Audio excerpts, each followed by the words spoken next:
Buenas tardes para todas las personas que están conectadas en este espacio de conocimiento. Mi nombre es Juan Carlos Morales, director de planeación de la operación de XM, y es para mí un gusto darle la bienvenida al primer Live XM. Este es un espacio que nació con la intención y dentro del contexto mismo de los 15 años de XM que este año estamos cumpliendo, con el objeto de atender y obviamente responder a las condiciones que hoy estamos viviendo frente a la situación misma de emergencia sanitaria que nos atañe a todos a nivel mundial, en el cual las herramientas digitales nos permiten como tal generar conversaciones acerca de temas de interés para el sector a nivel nacional y global. Esperamos que este espacio nos permita seguir sumando conocimientos. Es claro que a nivel mundial el tema de la energía eléctrica se ha convertido en un elemento fundamental para el desarrollo de las economías y para la humanidad como un todo.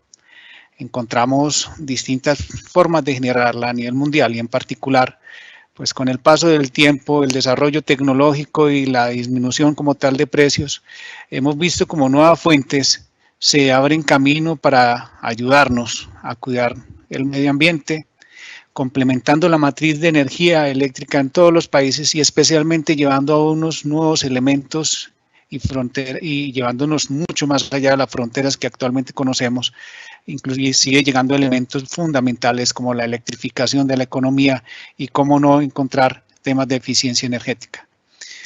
El tema de entender muy bien todas estas fuentes es fundamental para el desarrollo no solamente de los sistemas eléctricos en el mundo, sino el desarrollo de las economías y, por qué no, el desarrollo de las personas como el centro, punto focal sobre el cual se pueden llevar importantes desarrollos que obviamente redundarán en beneficio para la sociedad como un todo. De esta evolución queremos hablar durante este espacio, buscando obviamente entender las nuevas formas de generación que están llegando para equilibrar los procesos de producción y hacerle frente al cambio climático a nivel mundial. También cómo esto se genera como un eje central, desarrollador e integrador de sectores no solamente económicos, sino sociales y de primera necesidad para las personas en general. Para este tema hoy nos acompañan unas personas expertas, panelistas de diferentes sectores, que nos ayudarán a entender un poco más y darle una mirada global a este tema fundamental para el desarrollo sostenible de la energía eléctrica a nivel mundial y obviamente dentro del contexto de Colombia. Para ello tendremos a Diego Grajales, coordinador de cambio climático del Ministerio de Minas y Energía de Colombia, a Jorge Iván Velandia, coordinador de la Unidad de Planeación y Desarrollo del Campus de la Universidad Autónoma de Occidente, y a Samantha López, coordinadora de energías limpias del World Resources Institute, que actualmente pues, nos acompaña en esta sesión. Queremos contarle a todos que tenemos habilitados en la parte derecha de sus pantallas, la podrán ver, el espacio para hacer preguntas, las cuales podrán ser resueltas en vivo, teniendo en cuenta su pertinencia frente a la temática que se está abordando en cada uno de los momentos. Antes de iniciar con cada uno de nuestros panelistas, es importante tener en cuenta que en el sistema eléctrico colombiano hoy tenemos instalado como capacidad efectiva neta en el sistema 17.477 megavatios, de los cuales 27.76 megavatios, es decir, tenemos como energía instalada en el sistema proveniente de energía solar, 18.42 megavatios de eólica. Es decir, tenemos cerca de unos 50, 60 megavatios de los 17.000 total instalados que corresponden como tal a fuentes renovables no convencionales. No obstante, es claro que para Colombia se está presentando un tema de transformación importante y que se dará en los próximos años. Es así como para el 2024-2024. Como resultado de las subastas de largo plazo y las subastas de cargo por confiabilidad, en el sistema se espera que se instalen como generación con obligaciones alrededor de unos 4.200 megavatios. De esos 4.200 megavatios tenemos que 2.000 megavatios corresponden a fuentes renovables no convencionales. Si vemos esos 2.000 megavatios frente a una capacidad que estaría superando alrededor de los 20.000 megavatios de todo el sistema, aún podríamos estar pensando que es relativamente bajo. No obstante, cuando vamos y revisamos cifras y buscamos específicamente qué proyectos son los que tienen en este momento inscrito la UDME y que tiene un concepto de conexión favorable, estamos hablando de alrededor de unos 8.000 megavatios que podrían estar entrando en el sistema interconectado nacional de fuentes renovables no convencionales. Cuando vemos entre los 2.000 a los 8.000 que pueden estar entrando en el sistema, pues es importante hacerse ciertas preguntas y para eso contamos obviamente, y quiero darle la bienvenida a Diego. Muchas gracias por estar con nosotros. Diego Grajales, coordinador de cambio climático del Ministerio de Minas y Energía, para que nos comente en los próximos minutos qué necesidades y barreras se encuentra dentro de su análisis para que haya una mayor integración e implementación de fuentes de energía renovable no convencionales en el sistema eléctrico colombiano, para que ayuden obviamente dentro de esta matriz energética, pero que también ayuden a la transformación de lo que puede ser todo el sector y la industria, y obviamente de la economía como un todo. Y obviamente, ojalá pudieras ahí dentro de la conversación, aprovechando obviamente el gran conocimiento que tienes en el tema, de qué mecanismos pueden estar asociados a este tipo de fuentes y que pueden apalancar como tal el desarrollo de este tipo de sistemas y de nueva generación en el sistema eléctrico colombiano. Diego, bienvenido, espero que nos puedas ayudar con este tema y por favor, adelante. Perfecto, Juan Carlos y todos, muy buenas tardes. De nuevo le doy las gracias a XCM y a mis compañeros por la invitación al Ministerio de Minas y Energía. Para nosotros es sumamente importante presentar los avances y las visiones y las políticas que tiene el Ministerio en torno a este importante reto de transición energética. El día de hoy les voy a hablar, o respondiendo a tu pregunta, voy a guiarlos sobre la visión y sobre mi experticia asociada a temas de cambio climático y cuál es esa visión precisamente que desde cambio climático va a impulsar el desarrollo de estas nuevas tecnologías. En ese sentido, quisiera que tuviéramos dos elementos, un contexto muy general para aterrizarlos a la visión que estamos viendo. El primero, y creo que fue una noticia de hace una semana o menos, este fin de semana, y es que el planeta en sí mismo ya cumplió la cuota de explotación, por decirlo de alguna manera, de todo este año. Es decir, estamos en una situación de sobreexplotación de nuestros recursos naturales. ¿Y por qué esto es tan importante? Porque creo que así como evolucionan los sistemas eléctricos y estas nuevas tecnologías se dan, creo que es importante también ver la otra cara, y es cómo realmente nuestras acciones y nuestros deberes con el planeta también deben seguir fortaleciéndose para poder alcanzar un equilibrio óptimo. Y en ese sentido, el mensaje que quisiera dejarles con esta diapositiva es que, si bien es muy importante trabajar en evolución del sistema eléctrico, en evolución de los sistemas energéticos, es igual de importante trabajar en la responsabilidad de la sociedad en torno a la utilización de estos recursos energéticos. Es un tema que va de la mano, y así como evolucionan las energías alternativas, asimismo esto da señales para evolucionar en el consumo de la energía del usuario final. En ese sentido, y quiero mostrarles esta gráfica que sin ánimo de mostrar terror ni nada, pero es la realidad. Esta gráfica es una proyección que hace el Panel Intergubernamental de Cambio Climático, en donde nos indica que si seguimos con los compromisos, o es más, si aún así cumplimos las metas del Acuerdo de París, realmente no vamos a poder cumplir las metas que nos establecimos en torno al cambio climático.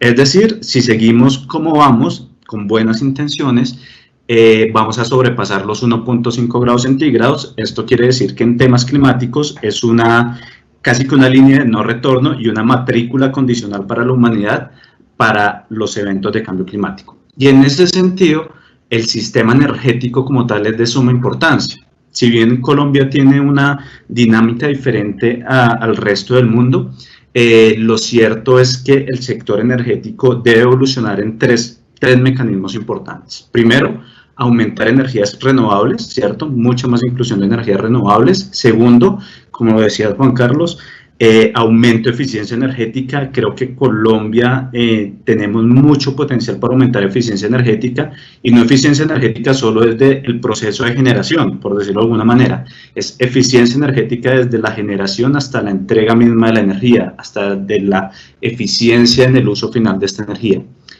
Y el tema de electrificación de la canasta energética. Estos son tres elementos que en temas de mitigación y reducción de emisiones son de suma importancia para los temas de cambio climático. Pero hay uno último, un cuarto, que ustedes ven al final, y esto no fue porque me quedó por fuera o lo metí a la ligera, y es un tema de adaptación a los nuevos escenarios.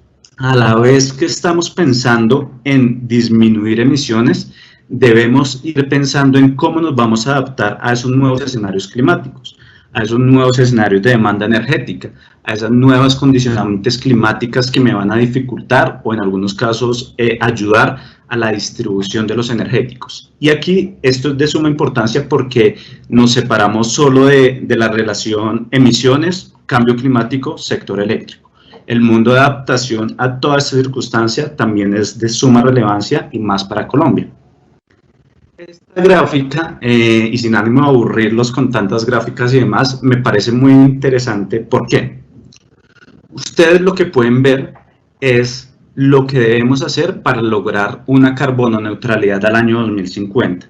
Si no pensamos en una carbono neutralidad al año 2050, lo cierto es que las acciones de mitigación de cambio climático van a ser muy difíciles de cumplir. Entonces, en este punto estamos en un escenario de no solo reducir emisiones, sino llegar a una carbono neutralidad. Y para poder llegar a una carbono neutralidad, quiero que nos especifiquemos o nos centremos en la última gráfica, en esta línea o en esa área amarilla. Debemos también pensar en formas de capturar el carbón y las emisiones que hoy se están dando en la atmósfera. En ese sentido, pues hay 4 acciones importantes en esta línea amarilla para carbono neutralizar nuestras economías y el sector. El primero creo que es innovaciones, y creo que Jorge ahorita nos va a ayudar mucho con estos temas de innovación. Innovación en la demanda y un aumento en eficiencia energética. Esto es de suma importancia. Nuevas energías, fuentes no convencionales de energía renovable y tecnologías, pero tecnologías tal vez que hoy no hemos visto, como en Colombia, por ejemplo, como la geotermia, como la energía eólica offshore y otro tipo de energías renovables que no son tan conocidas o por lo menos son muy innovadoras en Colombia. Un tercer paso, un aumento de tecnologías de captura y uso de carbón. Esto tiene que ir de la mano, ¿cierto? Como precisamente los CCUS o todos los temas asociados a captura de carbón también tienen una relevancia importante para cumplir esta meta. Y por último, que usted lo verían muy desenfocado el sector eléctrico, pero yo personalmente creo, y así son como unas líneas de las bases del plan de cambio climático que tenemos, es de suma importancia, y son acciones de adaptación basadas en la naturaleza. ¿Esto qué quiere decir? Esto no solo nos va a ayudar a capturar el carbón simulando, o mejor dicho, incrementando la protección de los servicios ecosistémicos, sino que a la vez nos va a permitir un mejor relacionamiento con las comunidades. ¿Y esto por qué es tan importante? Porque ustedes saben, tecnológicamente, pues que creo que todos estamos de acuerdo en que la tecnología ha evolucionado tanto y muchas veces los proyectos hoy no se deciden por temas tecnológicos, sino más por temas sociales y ambientales. Y este tipo de acciones de adaptación basada en la naturaleza precisamente ayudan a ese proceso, a cómo las energías renovables en los territorios son mucho más bienvenidas o acogidas por la misma comunidad. Y en ese sentido, y ya por finalizar esta intervención, quiero que nos fijemos primero en el lado izquierdo y pasamos al lado derecho, que es la segunda pregunta que me realizabas. Al lado izquierdo, y el mensaje que quiero dar, más allá de ponerme a leer todos esos párrafos, es la inclusión de nuevas tecnologías no solo me va a afectar una punta de nuestra cadena, ¿cierto? No es solo un tema de generación. Esto va a tener influencias en toda la cadena del energético y la distribución de la energía, tanto en la transmisión, distribución, como el consumo final. Y en ese sentido, pues hay que tener en cuenta varias cosas. Por ejemplo, en los temas de generación y construcción de fuentes no convencionales, hoy creo más que nunca lo tenemos muy presente en el país. resolver o gestionar todos estos procesos tanto de relacionamiento social como de gestión ambiental es un factor crítico para la construcción de los proyectos. Pero debemos tener en cuenta que también debemos garantizar la sostenibilidad de las fuentes que hoy ya tenemos. Es decir, sin la energía hidroeléctrica que hoy se tiene y el potencial que tiene Colombia y ha tenido durante los últimos años, seguramente la transición que hoy tenemos hubiera sido más difícil. Entonces creo que eso es importante también mantenerlo, pensar en la sostenibilidad de los recursos que ya han venido posicionando a Colombia internacionalmente y dándole calidad al servicio colombiano. Obviamente, la inclusión o la complementariedad entre las fuentes no convencionales renovables, no renovables y las fuentes convencionales es de suma importancia, y generar estos mecanismos tanto regulatorios, tanto tecnológicos y demás también es importante. Pero hay un proceso que, como les mencionaba antes, tiene que seguir evolucionando, y son precisamente los temas de carbono neutralidad, la captura de carbono, los temas de adaptación, los temas mismos de almacenamiento de energía para la intermitencia que conllevan las fuentes no convencionales de energía renovable. También es una nueva tecnología que debe implementarse y seguir creciendo. Y en temas finales del consumo de energía, creo que hay varias circunstancias en las que debemos trabajar: impulsar las Smart Grid, medición, digitalización de todos estos consumos, la electrificación de la canasta energética, no eléctrica, sino energética. Eso es sumamente importante, como paso a paso los combustibles van a perder un menor porcentaje y la electricidad va a tener un mayor porcentaje en el consumo final. Obviamente los temas de empoderar al usuario final para tomar mejores decisiones va ahí, la gestión de la demanda. Y por último, creo que también impulsos importantes del gobierno para pensar en esa carbono neutralidad. Y ya al final les voy a dar como un guiño, una propaganda, pero creo que eso es importante, no solo tecnológicamente, sino el impulso que desde el gobierno se le debe dar para poder tener esa visión de carbono neutralidad. Y para responder a tu última pregunta, y sin ánimo de extenderme en tiempos, vemos varias características de finanzas climáticas, ¿cierto? Acá mis compañeros, sobre todo Samantha, nos puede dar un contexto mucho más fuerte y más profundo. Yo los enlisté, hay muchos que son muy conocidos, temas de bonos verdes y certificaciones, los MDL, los BERS, los certificados mismos de energía limpia, los cupos transables de emisiones. Creo que este es uno de los temas y uno de los mercados que próximamente se va a hablar en Colombia, se va a instalar en Colombia, y por ende debemos prepararnos poco a poco para ese nuevo mercado. Los temas de mercado de compensaciones y de captura de carbono, eso es algo que hoy se ve más como un reto y como un tema de reforestación, pero lo cierto es que en los próximos años va a ser papel fundamental para poder tener ventajas sobre estos nuevos mercados de transacción de emisiones. Temas del impuesto al carbón, unos temas de salvaguardas de la banca. Hoy las bancas internacionales tienen salvaguardas cada vez más estrictas, sobre todo con temas de emisiones de carbono, entonces también es un componente importante para los nuevos proyectos, ¿cierto? Y por último, evolución de esquemas de seguros. ¿Y esto qué es? Creo que esto no es muy fácilmente identificable, pero es importante en los mundos de adaptación al cambio climático. Vamos a tener eventos cada vez más intensos que pueden generar amenazas cada vez más fuertes, y por ende los seguros climáticos o los seguros deben tener también una evolución en ese mismo sentido. Para los temas eléctricos, los seguros, más allá de un daño a la infraestructura, también pueden asociarse a pérdidas por capacidad energética, puede ser, o por pérdidas o dificultades en atender una generación o una demanda energética en un punto determinado por una eventualidad climática extrema. Esto creo que los últimos ya son temas muy puntuales de la importancia de los sistemas de monitoreo y seguimiento que debemos tener en el mundo de mitigación y adaptación. Pero para cerrar y no aburrirlos más, quisiera dar una cuña, y es que hoy precisamente con Alianza XM estamos impulsando la Alianza de Carbono Neutralidad para el sector eléctrico, que lo que busca es precisamente preparar a todo nuestro sector, al sector eléctrico, con esa visión de largo plazo al año 2050 para lograr esta carbono neutralidad, y así pasar, digamos, empezar a prepararnos, ser muy proactivos y no llegar al año 2030, 2040, en donde nos toque tener decisiones cada vez más fuertes y más profundas para evitar estos temas de cambio climático. Espero, muchas gracias, espero haber cumplido la respuesta a las preguntas, y bueno, pues bienvenido a cualquier comentario, y de nuevo mil gracias. Juan. Diego, muchas gracias.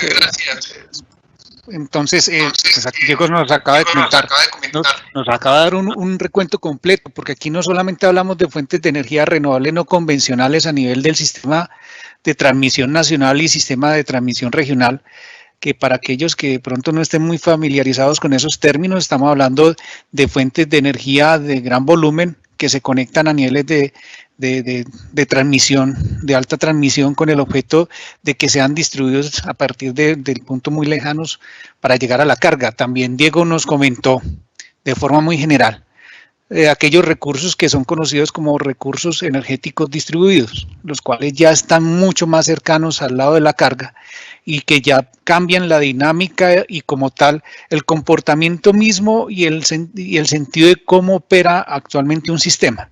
Y ya nos vuelve un sistema que es activo, no tenemos una demanda que simplemente espera que llegue la energía, sino que es una demanda que tendría la capacidad misma de autoevaluarse y determinar si está en capacidad de generar o no, inclusive de consumir o no.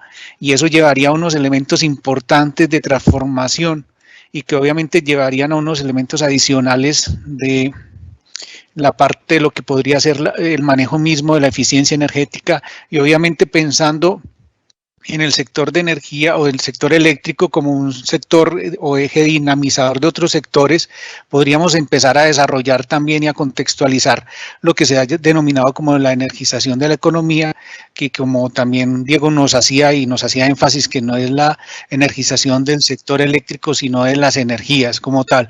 Entonces ahí estamos hablando de la necesidad misma de una transformación, no solamente por beneficios climáticos, sino también por un mejor estar y un desarrollo como tal en general de toda la sociedad.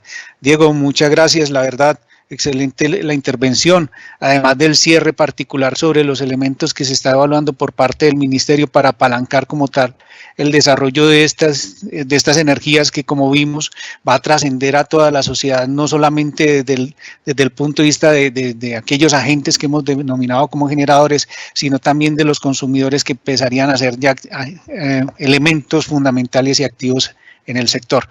Frente a estas proyecciones y estos cambios que Diego nos acaba de comentar, pues queremos obviamente ya en este momento darle la bienvenida a Jorge Iván Velandia, coordinador de la Unidad de Planeación y Desarrollo del Campus de la Universidad Autónoma de Occidente, como representante del sector empresarial, para que nos cuente cómo cree que todo esto puede aportar desde el sector privado para que se cumplan los objetivos de implementación de fuentes de energía renovable no convencionales, como también, como lo mencionaba Diego, el desarrollo de nuevas tecnologías que no son solamente aquellas que conocemos de forma general, sino que estamos viendo la entrada de nuevas tecnologías que, adicional a las que mencionaba Diego, pues están las de hidrógeno y otros que obviamente van en una rampa aceleradísima de desarrollo y de crecimiento.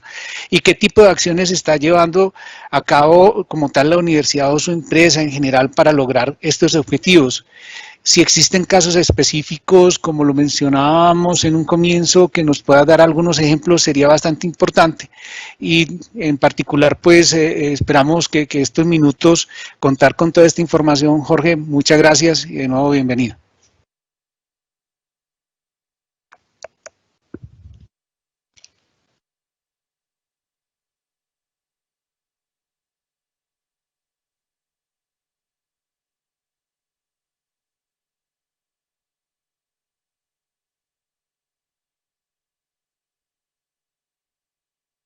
Jorge, no te escuchamos. Jorge, creo que tienes algún inconveniente con el sistema de sonido, por favor, para que lo verifiques. Muchas gracias. Buenas tardes. ¿Me escuchas, Juan Carlos? Buenas tardes. Escucho perfecto. Muchas gracias, Jorge. Bueno, bienvenido de nuevo. Gracias. Gracias. Muy buenas tardes a todos. Gracias por la invitación. Con relación a las preguntas que me hace Juan Carlos, voy a basarme en unos 3-4 slides sobre nuestro ejemplo más representativo de energías alternativas en nuestra propia sede del Valle del Lili. Lo que aprecian ustedes como vista aérea es el campus, que consta fundamentalmente de 5 edificios, 4 de aulas, el que está en la parte izquierda es el de bienestar universitario y el que está hacia la parte más alejada es el edificio principal, que tiene las oficinas administrativas, docentes, y en los 2 niveles inferiores de sótano tenemos albergados los laboratorios. Sobre las cubiertas aprecian ustedes los diferentes subsistemas, que son 8 en total, del sistema solar fotovoltaico a la fecha, que están en plena generación. A ver, ¿qué pasa? Deben adelantarla. Que avance la presentación. Entonces, este sistema solar fotovoltaico vino a ser concretado en 2 fases, la primera en el edificio central y comenzó hacia el año 2014. En el 2014 logramos asociarnos con la ayuda de Celsia, antes EPSA, y se llevó a cabo la implementación del primer sistema solar fotovoltaico que nos llegó a suplir el 50% de la energía que consumíamos en todo el campus. Ante el éxito de eso, posteriormente se hizo una segunda etapa que se culminó en el año 2017, que llega a una totalidad de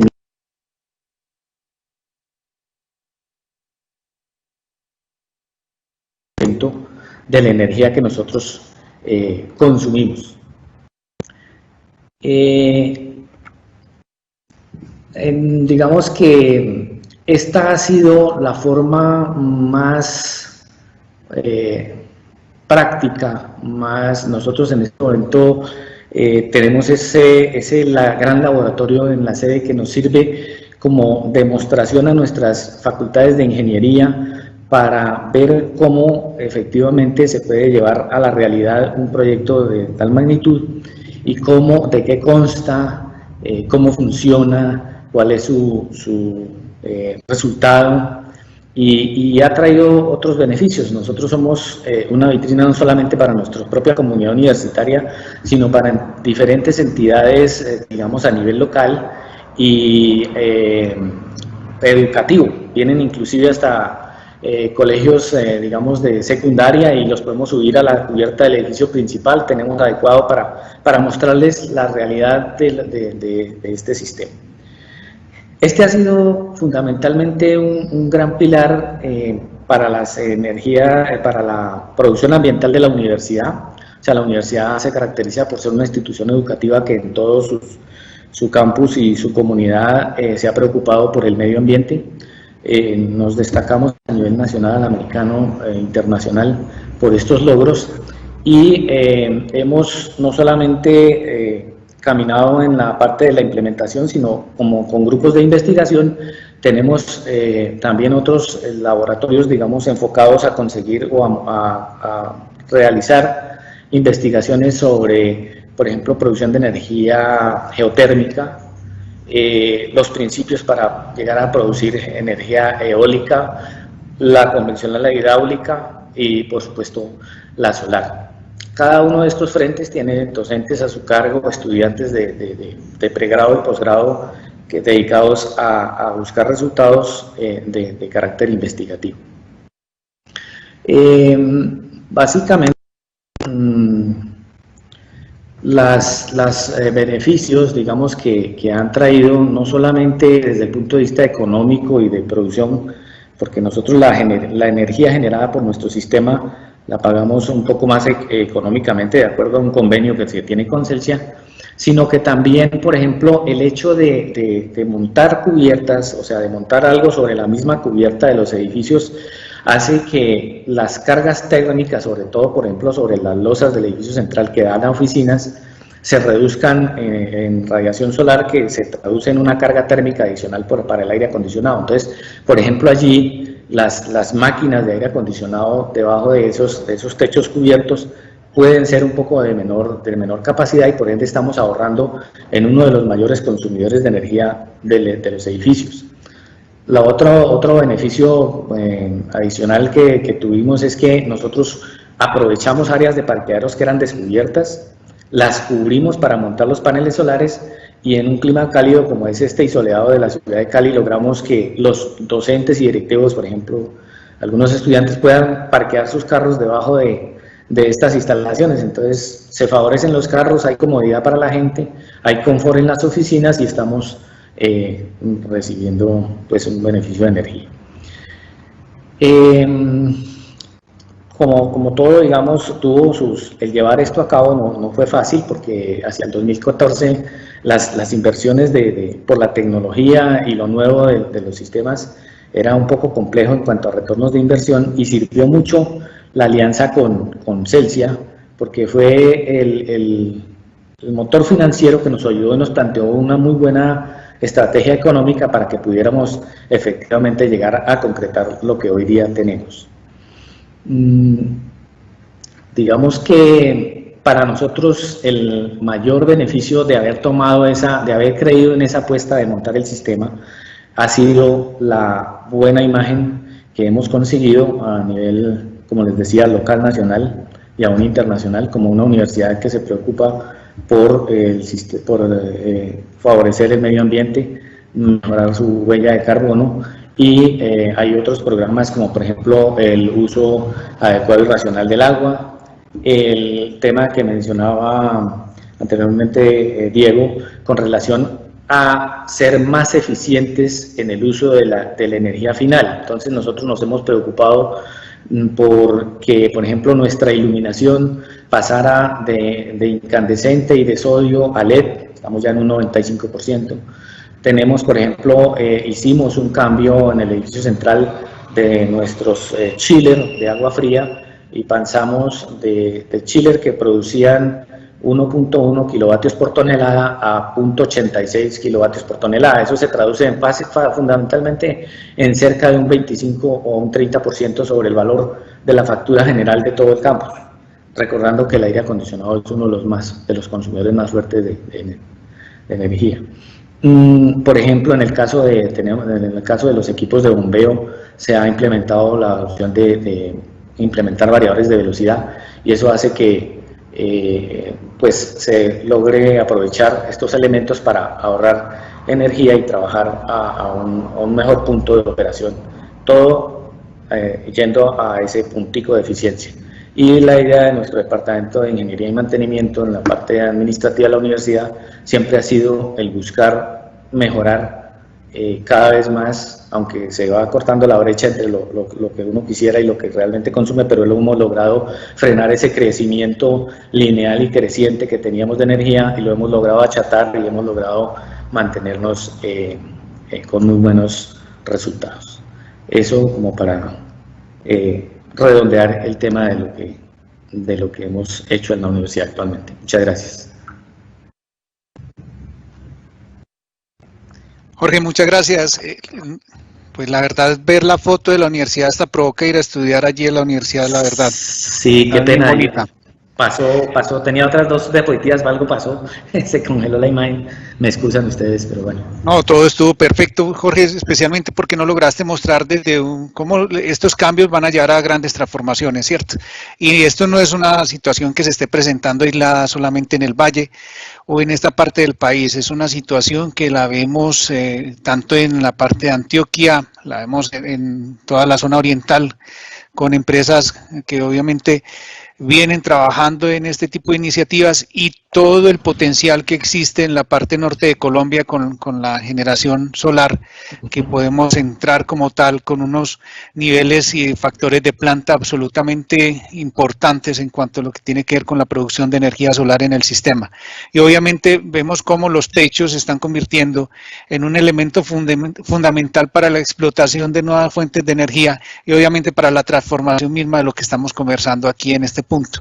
Y esto va alineado absolutamente con lo que nos estaba comentando anteriormente Diego, de lo que tiene que ver con toda la parte de eficiencia energética y obviamente de los cambios que se están suscitando, y esos cambios se están suscitando es específicamente ahí donde están los grandes consumidores, y pero eso va a llegar también a nuestros hogares y a nuestras casas de una forma diferente, y obviamente no solamente con transformaciones que tengan que ver con el índole, con la parte financiera, tecnológica, económica, sino también cultural. Estos son cambios que nos van a llevar sobre todo a una sostenibilidad y, como lo mencionaba Diego, nos hacía el llamado a que podamos de alguna forma frenar y por qué no revertir la condición y cambio climático que estamos viviendo actualmente. En este orden de ideas, queremos primero a todos recordarles que tienen habilitado en la parte derecha de sus pantallas un espacio para hacer preguntas durante las intervenciones.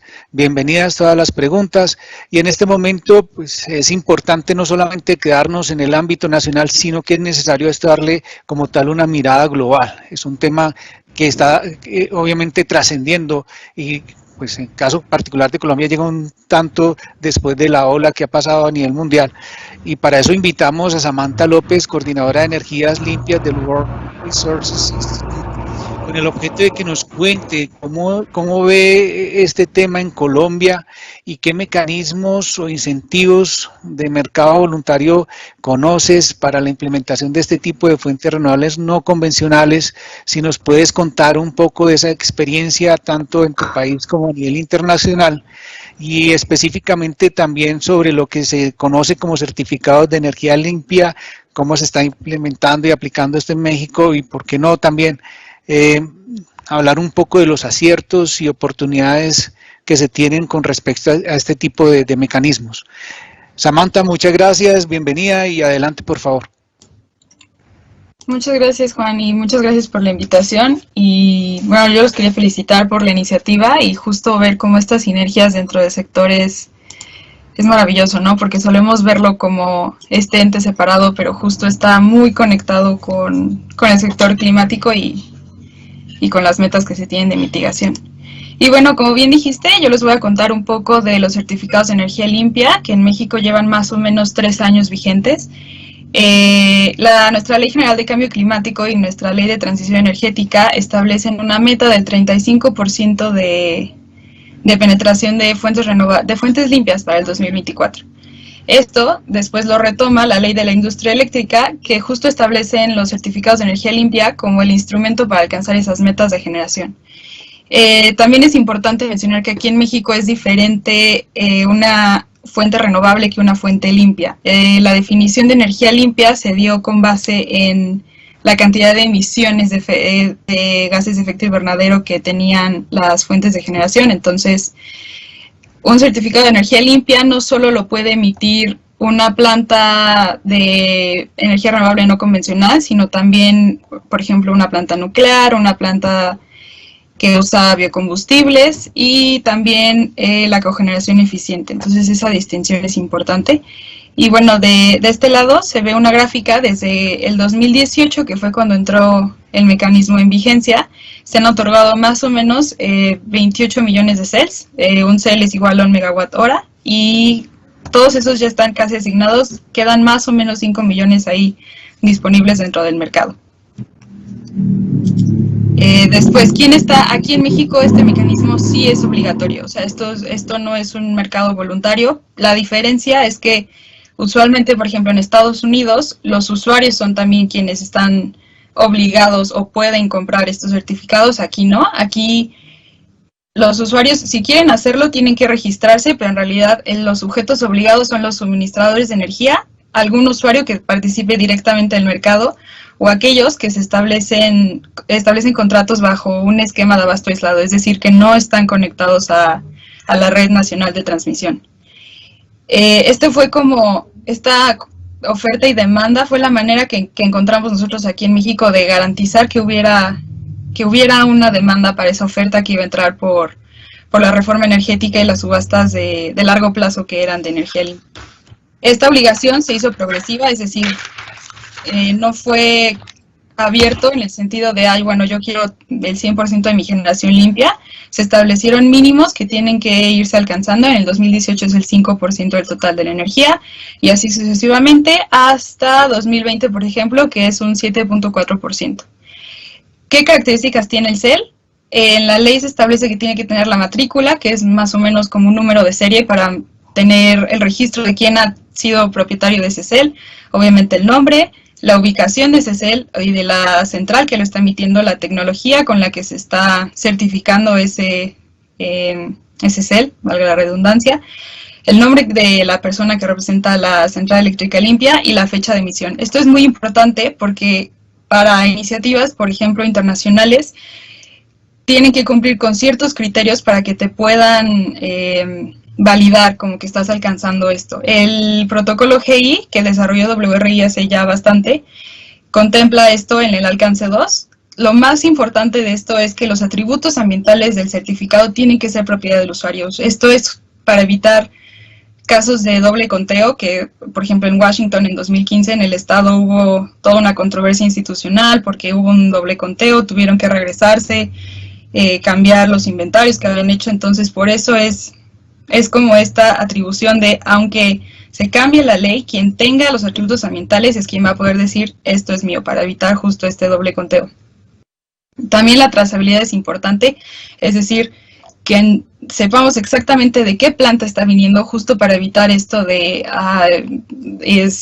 muchas veces conflicto geográfico. O sea, algunos estados, en Estados Unidos, por ejemplo, que es como en donde WRI tiene más trabajo, no hacen esto obligatorio, es voluntario, entonces, pero ponen, y cuando es obligatorio ponen justo estas características de tiene que ser generación local, no puede ser generación de otro estado, tiene que ser propia. Y bueno, justo aquí en México hemos visto que la mayoría de los usuarios buscan estos CELs como después de haberse suscrito a algún mecanismo internacional como Science Based Targets, que justo está montado en el protocolo GI, o RE100, que es el grupo de The Climate Group de empresas que se comprometen a abastecerse 100% de energía renovable. Y muchas veces también son metas internas de la empresa, justo como lo comentaba Jorge, fue iniciativa de la universidad, ¿no? Entonces eso también los motiva mucho. Aquí en México todavía, por ejemplo, no sabemos cuántos usuarios se han registrado como entidades voluntarias, o sea, todavía no sabemos bien cuántos están diciendo yo soy usuario y ya sé que no estoy obligado, pero quiero registrarme para poder comprar estos CELs. Y esta distinción fue importante porque en un principio salió la ley y todo el mundo entró en pánico, obviamente, porque además viendo esos porcentajes no sabían quién tenía que cumplir con eso, no quedaba claro como hasta dónde podía llegar el usuario, pero bueno, ahorita ya es como mucho más claro. Y en la siguiente gráfica, justo aquí, es como cómo ha evolucionado el mercado. La línea azul, la de hasta abajo, es del 2018, es decir, cuando empezaba el mercado, y se ve que eran como muy poquitos certificados los que se estaban emitiendo. Y bueno, ya ahorita no solo se duplicó la oferta, creo que hasta se triplicó en el 2020. Esto es sobre todo por la entrada en operación de las centrales, resultado de las subastas de largo plazo, que por el momento están pausadas. Y también muchos son de contratos bilaterales, justo empresas que quieren certificados de energía limpia, y esto lo logran también a través de hablar con su suministrador. Muchas veces no quieren pasar como por este proceso de registro, entonces el suministrador compra los CELs a nombre de la empresa y hace un traspaso para que ellos tengan esta atribución ambiental. También hasta ahorita se supone que en el 2018 tenía que entrar en vigencia un mercado ya como tal de CELs, pero también se puso en pausa y justo es SENACE, el equivalente a XM en México, quien va a operar este mercado secundario de CELs. Y bueno, justo las lecciones aprendidas, ¿qué está pasando en México? Para 2022 va a entrar en operación nuestro mercado de carbono, también va a ser obligatorio. Entonces, ¿cómo vamos a hacerle para que este mercado de CELs, que ya trae una inercia, que ya trae vida propia, que ya está funcionando, funcione también y no evitemos justo este doble conteo junto con el sistema de comercio de emisiones? Lo que estamos pensando, y todavía no queda claro, pero probablemente convenga que actúen como entes separados y más bien los insumos, o sea, como considerar lo que están mitigando los CELs para diseñar el tope del mercado de emisiones. Y pues también ver qué va a pasar con los CELs más allá del 2022, ¿no? Una vez que ya no esté esta meta de porcentaje, ¿qué vamos a hacer? Y justo estas tendencias de ya no son solo los suministradores por obligación los que están buscando esto, sino ya son los usuarios los que están queriendo tomar el control como de qué tipo de energía están consumiendo y pues bueno, a ver qué va a pasar.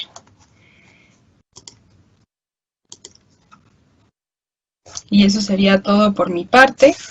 Justo la última parte tiene mucho que ver con lo que mencionaste tú, Diego, de finanzas climáticas. Es aprovechar las lecciones aprendidas, y me gusta esto porque no es solo Europa o Estados Unidos, ¿no? O sea, es también voltear a ver a Latinoamérica y qué estamos haciendo bien y pues bueno. Perfecto. Muchas gracias, Samantha. Excelente intervención. Además nos ayuda a complementar y a entender ya esto ya desde una aplicación específica en un sistema, además un sistema no pequeño, sino un sistema que se dio a la tarea de hacer una transformación muy grande, ¿no? Porque fue una transformación bastante importante y con un camino que nos ayuda a nosotros sobre todo a recoger las buenas enseñanzas y por qué no también, que es muy relevante siempre tomar aquellas lecciones que no fueron tan buenas y que quizás dejaron algunos dolores en el camino. En particular en Colombia hemos querido aprender bastante este tipo de aprendizajes a nivel mundial, aprovechando que estamos llegando un poco después, ya cuando la tecnología está un tanto más desarrollada y obviamente cuando este tipo de esquemas y de mecanismos mismos de financiamiento y desarrollo de mercados pues nos permiten como aprender de lecciones bastante importantes como la que tú nos compartes, Samantha. Muchísimas gracias. Aquí tenemos muchas preguntas, bastantes preguntas para nuestros panelistas. La verdad, muchas gracias por la participación de quienes aquí nos están acompañando. La primera pregunta que nos hacen es para ti, Jorge, y es referente a si el sistema de generación fotovoltaico que actualmente tienen instalado en la universidad posee sistemas de almacenamiento de baterías. No. Almacenamiento de energía o baterías.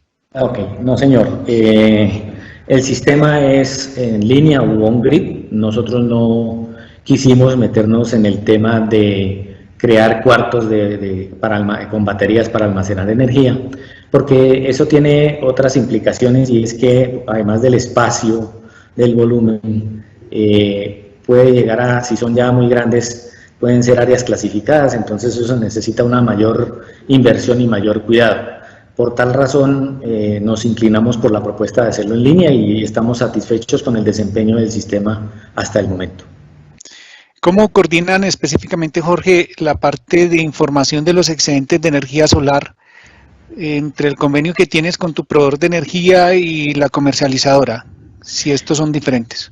En este momento, digamos, el operador tiene su medida, pues la medida general de todos, y tiene internamente en cada subsistema un punto de telemedida.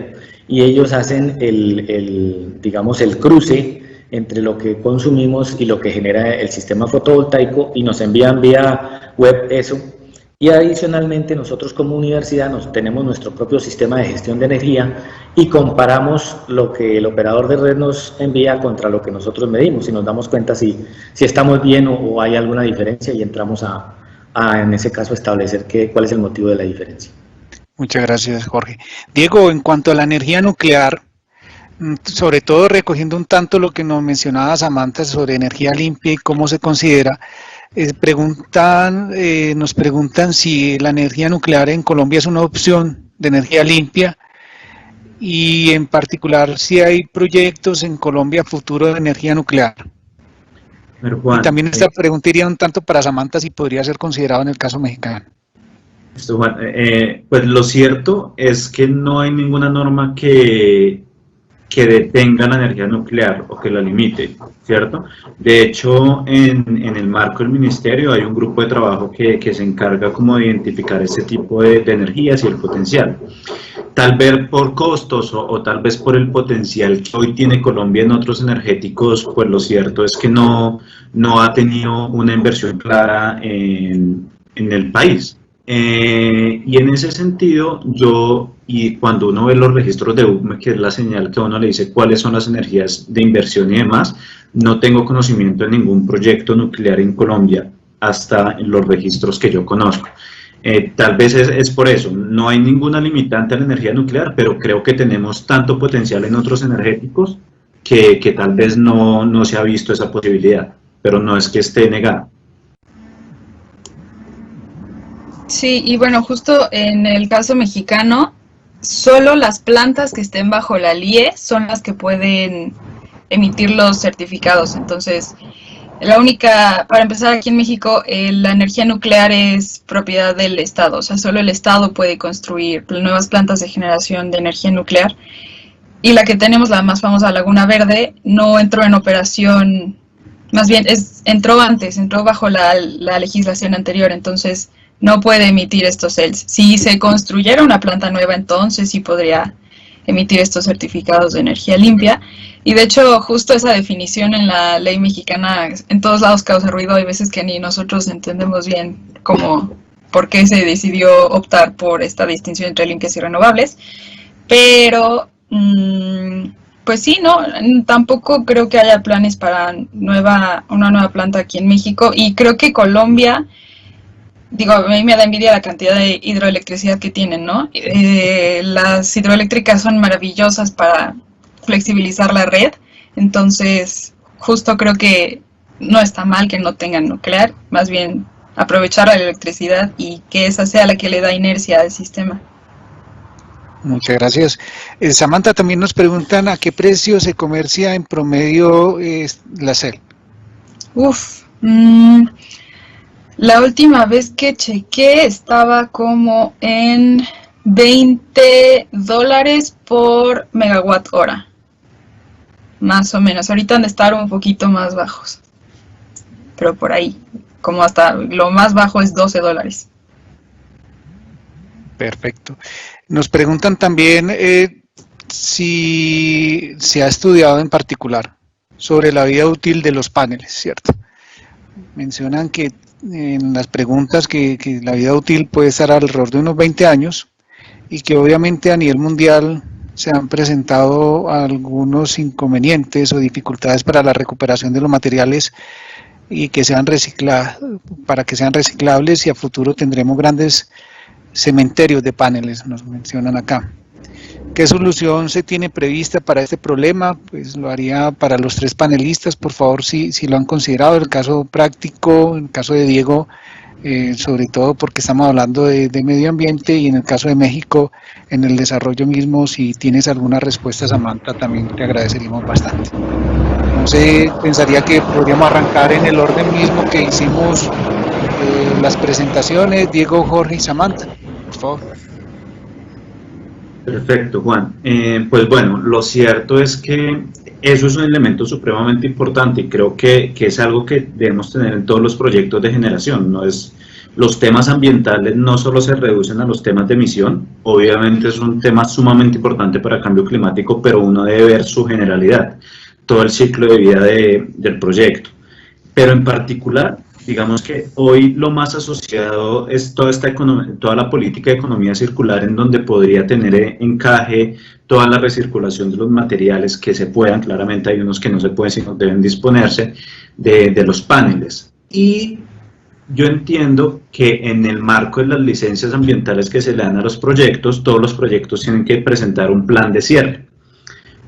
Y en ese plan de cierre es donde las empresas deben decir cómo se van a hacer la disposición final de los paneles. Obviamente en Colombia hasta el año pasado tuvimos la primera granja solar, entonces creo que todavía estamos a 20 o 30 años en que empecemos a desarrollar ese proceso, pero creo que es importante empezarlo a hablar. Digamos que es algo que hay un potencial y que se debe evolucionar en su conversación.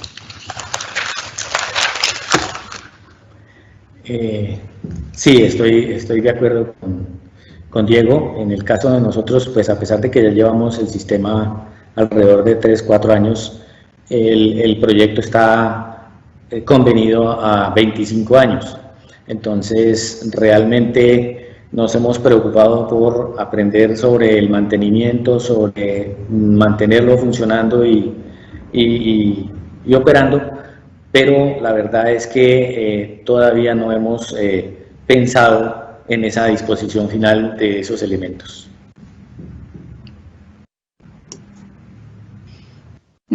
Aquí en México creo que justo también en la manifestación de impacto ambiental se considera la vida útil de los paneles, ¿no? Pero lo que hemos visto, y también no tiene, nuestras granjas solares también son bastante nuevas, tienen yo creo que la más, a lo mucho 20 años, y resulta que están funcionando, y esto no solo aquí en México, como en otros países, duran más de lo que se había planeado. O sea, los paneles siguen funcionando, con un buen mantenimiento. Creo que el problema más que los paneles son los inversores, tal vez, que se quemen o algo así, pero pues creo que definitivamente es un tema. Y por ejemplo, los paneles policristalinos, a lo mejor, o sea, a encontrar la forma de volver a darles como vida útil es importante, pero también están durando más de lo que habíamos planeado. Entonces, justo pues es ver qué pasa, ¿no? Creo que no es tan grave como con las granjas eólicas, que ahí sí no es tanto el impacto, sino, o sea, del residuo en sí, porque sea peligroso, sino el espacio que ocupan las aspas cuando las desechen. En Estados Unidos sí están viendo muchos, ¿cómo se llama esto? Muchas aspas que no saben cómo triturarlas, procesarlas para que no ocupen espacio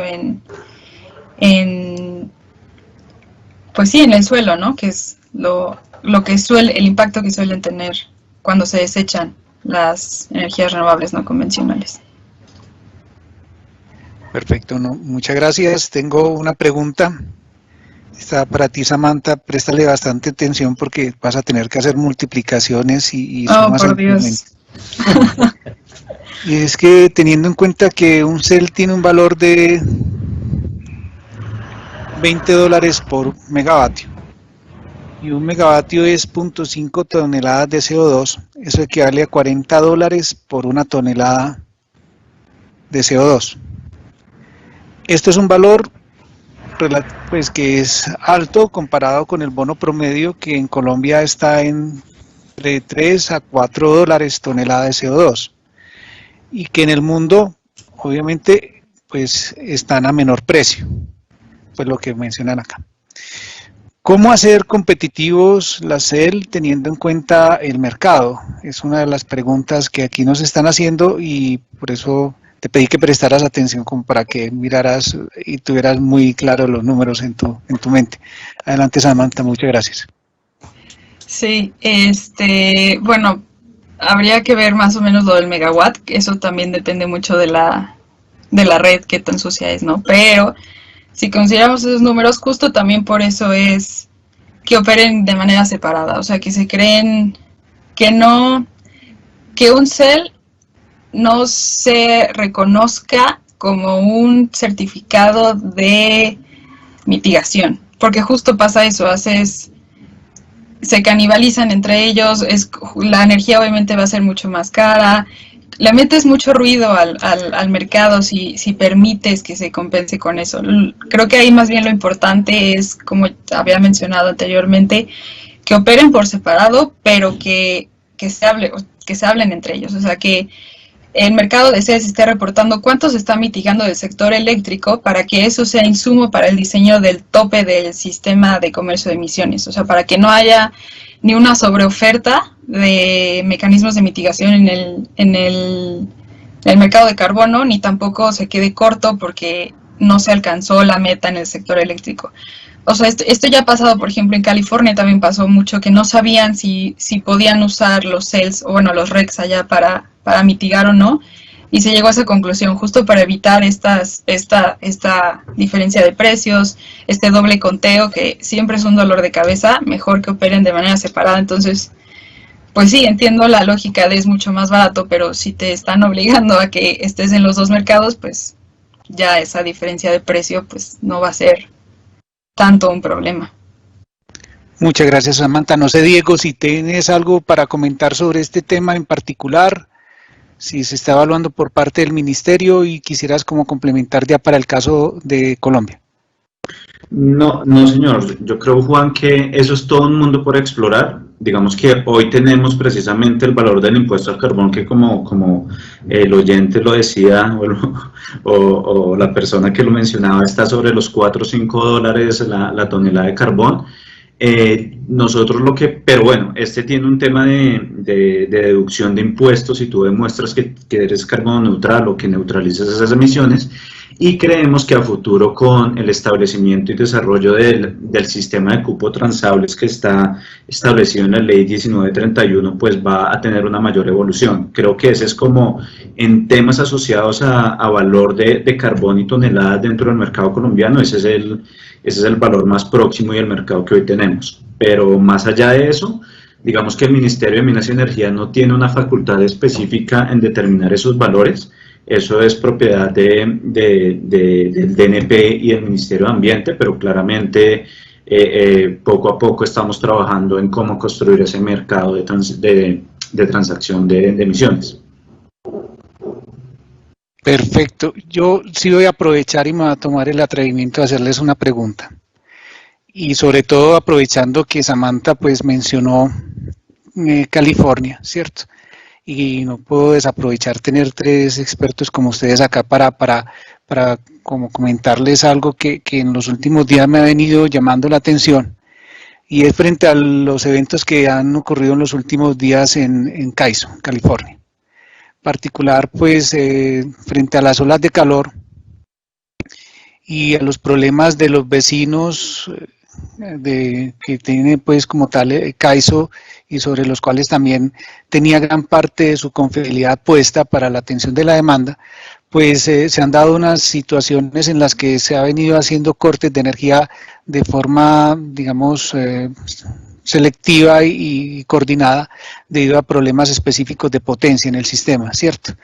Esto obviamente lo han aprovechado muchos para escribir a nivel mundial como una posibilidad de devolverse en ciertas políticas y desarrollo mismo de esquemas o mecanismos de desarrollo de energías limpias a nivel mundial. Quisiera preguntarles a ustedes cómo ven esta situación en particular y qué piensan ustedes, qué efecto podría tener esta situación para el desarrollo mismo y obviamente para lo que puede ser la integración y la evolución que nosotros estamos viendo acá de la transformación como tal de la industria de la energía eléctrica a nivel mundial. No sé si empezamos ya de atrás para adelante, Samantha primero, luego, pero es que Jorge siempre me queda en la mitad, entonces Diego y después Jorge al final, para que cerremos el día de hoy, que esta sería nuestra última pregunta. Ok, creo que en California es justo también el ejemplo de qué pasa si tu red no está, si no le inviertes a la red, ¿no? O sea, justo el problema, los incendios le dieron en la torre a la red de transmisión, a las redes, el calor es lo que no aguantan, hace que los cables se destruyan y obviamente es el operador se ve en un dilema de cómo solucionó esto, ¿no? Si tiras carga. Creo que es el mejor ejemplo de también la importancia de la eficiencia energética. No solo es la energía renovable porque sí, sino es también cómo disminuimos eso, la demanda controlable, a lo mejor por ahí. O sea, no podemos seguir esta tendencia de crecimiento que además va a aumentar muchísimo, justo como lo mencionábamos al principio con las tendencias de electrificación de la demanda final de energía. Ahorita con el COVID, bueno, para empezar, pues fue obvio la priorización de los hospitales, no pueden quedarse sin energía. Todo el mundo estaba ahora en su casa, el confort térmico que eso implica, todo el mundo tiene encendido el aire acondicionado. Entonces, no es solo que esa energía que ahora le vamos a dar al mundo sea limpia, sino también tiene que ser menos. O sea, tenemos que ser muy inteligentes con cómo usamos ese recurso. Y pues sí, California es que sí, o sea, yo ahí no sé qué tanto es la cantidad de energía que ya está demandando el sistema o los incendios, que justo va ligado con el cambio climático, ¿no? O sea, estas son las consecuencias de lo que va a pasar todavía peor si no alcanzamos el 1.5 en el Acuerdo de París.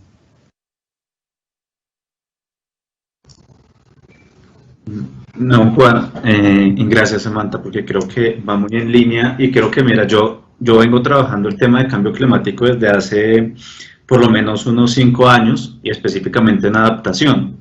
cuando uno habla de adaptación, lo cierto es que uno dice, el cambio climático son solo emisiones y adaptación, pues algo que debemos hacer, pero ese es el ejemplo más materializable de la importancia que es adaptarse al cambio climático y de trabajar en esa adaptación al cambio climático como al principio les mencionaba.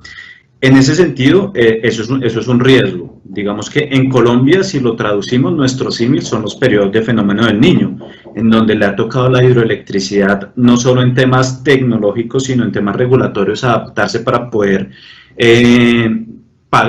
dar la energía pues, con la que se ha comprometido. Y creo que esos mismos escenarios podríamos, obviamente todavía falta mucha investigación e información para saber si ese tipo de cosas nos puede afectar en temas de fuentes no convencionales, pero creo que es importante empezar a pensar en eso. Nosotros tenemos, y es algo que debemos mejorar y fortalecer, un sistema de seguimiento de alertas tempranas para precisamente poder identificar ese tipo de variabilidad climática que me afecta a una tecnología en específico. Creo yo, y obviamente todavía nos falta mucho camino por caminar, es primero, creo que las Smart Grid en este proceso son de suma importancia, tener una mayor información de cómo la energía se está comportando y no cómo la energía, sino el consumidor final va a atender esa demanda, pues nos va a dar herramientas para atender mucho más rápido estas eventualidades que como mala noticia, creería que van a ser cada vez más frecuentes. Entonces creo que el proceso de Smart Grid, de gestión de la demanda es de suma importancia, tal vez un tema de descentralización en los procesos, garantizar la sostenibilidad de las fuentes convencionales y no convencionales, creo que también son procesos importantes, pero para concretar, creo que es un llamado a que los temas de adaptación tienen que ser deben involucrarse cada vez más en la planeación y operación del sector. Bueno, yo me sumo a Samantha y a Diego en lo que considero la parte más compleja del conjunto. Ellos han hablado de la infraestructura desde el punto de generación y esto, pero también han tocado tangencialmente, y se ha mencionado anteriormente, los usuarios finales. Y los usuarios finales van desde el dimensionamiento adecuado de nuestros sistemas eléctricos, como de lo más importante que es el comportamiento humano. Y yo voy a poner un ejemplo muy específico. Yo les decía a ustedes que uno de los clientes más, o el depredador más grande que tiene una instalación eléctrica dentro de su área, es el uso del aire acondicionado. Y una de las culturas es que a uno le dicen diseño de temperatura de confort. Me decía quien me enseñó, mire, la temperatura de confort para un ser humano es que usted se sienta cómodo, no sude o no se enfríe demasiado. Esa es la palabra de confort. Pero el común de la gente pretende que a nivel de la ciudad de Cali, a 964 metros sobre el nivel del mar, traigamos a un recinto, a una habitación, el clima de Bogotá. O sea, queremos condicionar el ambiente a 18, a 17 grados centígrados, y eso hace que los equipos, si es que logran bajar esa temperatura, consuman una energía brutalmente grande que a la postre la suma de lo que yo quiero hacer más el otro, se refleja en las fuentes de generación, en el tener que tener más hidroeléctricas, más termoeléctricas y más fuentes de energía, más líneas de transmisión, etc. Entonces, es importante concientizar a la gente, a cada uno de nosotros como seres humanos, lo que significa usar la energía en cada uno de nuestros sitios de trabajo y de nuestros hogares. Eso es bastante complejo, es un ideal, pero si lo logramos, si de alguna manera empezamos a concientizar a cada usuario, créanme que eso se va a reflejar a nivel del resto del sistema eléctrico y de la infraestructura. No, simplemente me resta pues agradecerle a Jorge, a Diego, Samantha. Quiero pasarles un par de comentarios. Felicitaciones a los panelistas por el tema, las respuestas que dieron. Muchas gracias por el espacio y las respuestas a las preguntas. Muy buen espacio, muchas gracias a ustedes. Y pues la verdad, yo también me uno a todos esos agradecimientos, de verdad. Excelente, muchísimas gracias por el tiempo, las explicaciones tan claras, y obviamente pues contar con personas como ustedes en estos temas es bastante valioso para desarrollo como tal y transformación que estamos viviendo hoy en el sector. Queremos entonces, por tanto, agradecer no solamente a nuestros panelistas, sino la participación e interés de todas las personas que asistieron a este evento, que obviamente sabemos que aportan al conocimiento sectorial frente a una temática que está en desarrollo y que lleva a la transformación como tal de todo el sector energético en Colombia y un cambio de perspectiva como ustedes nos lo hicieron ver hoy en esta sesión. Los invitamos a todos para que sigan atentos a los demás temas que tenemos programados en el Live XM y que obviamente estaremos comunicando oportunamente con motivo de estos 15 años de XM y que queremos que todos como sector crezcamos y sigamos sumando energías. A todos muchas gracias, especialmente muchas gracias a nuestros panelistas y un abrazo gigante a todos. Muchas gracias. Gracias. Un gusto. Muy bien. Feliz tarde, muy amables.